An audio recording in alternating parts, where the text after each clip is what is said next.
धनवत्ता का अभिमान। एक तो धनी आदमी का और दूसरे ज्यादा पढ़े लिखे विद्वान का उद्धार होना कठिन होता है।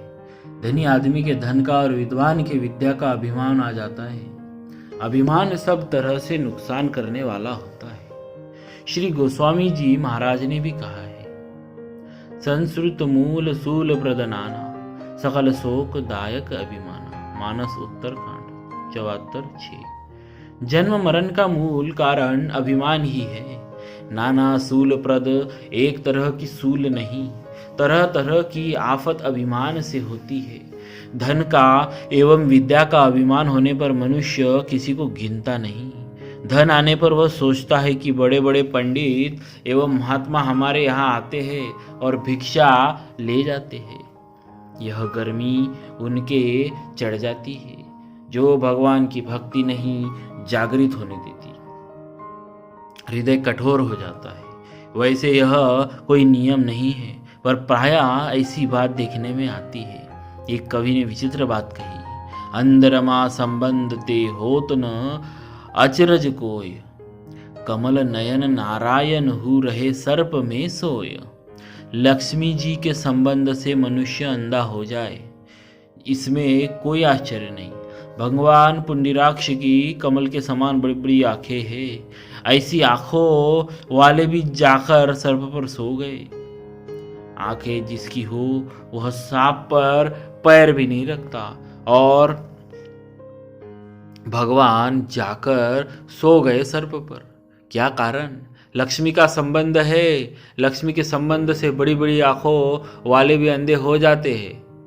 अंधमुख बहरो अवश्य कमला नर ही करे। लक्ष्मी जब आती है तो मनुष्य को अंधा बहरा और गूंगा बना देती है। यह इतने आश्चर्य की बात नहीं है। आश्चर्य तो इस बात का है, विष अनुजा मारत न बड़ आवत अजरच एह। जहर खाने से मनुष्य मर जाए, पर यह विषय छोटी बहन होने पर भी मारती नहीं है। यह उसकी कृपा है, नहीं तो लक्ष्मी के आने से मनुष्य मर जाए, क्योंकि जहर की वह बहन ही तो है।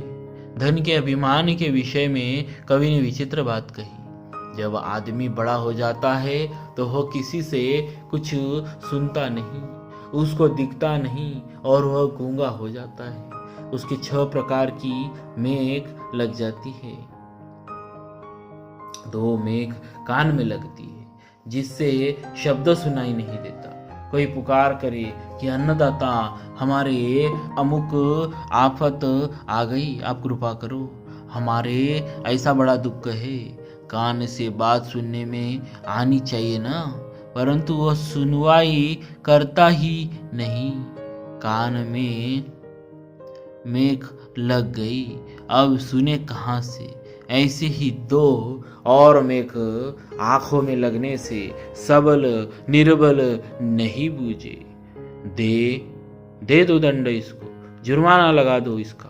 अरे भाई कितना गरीब है, कैसे दे सकता है, कैद कर दो।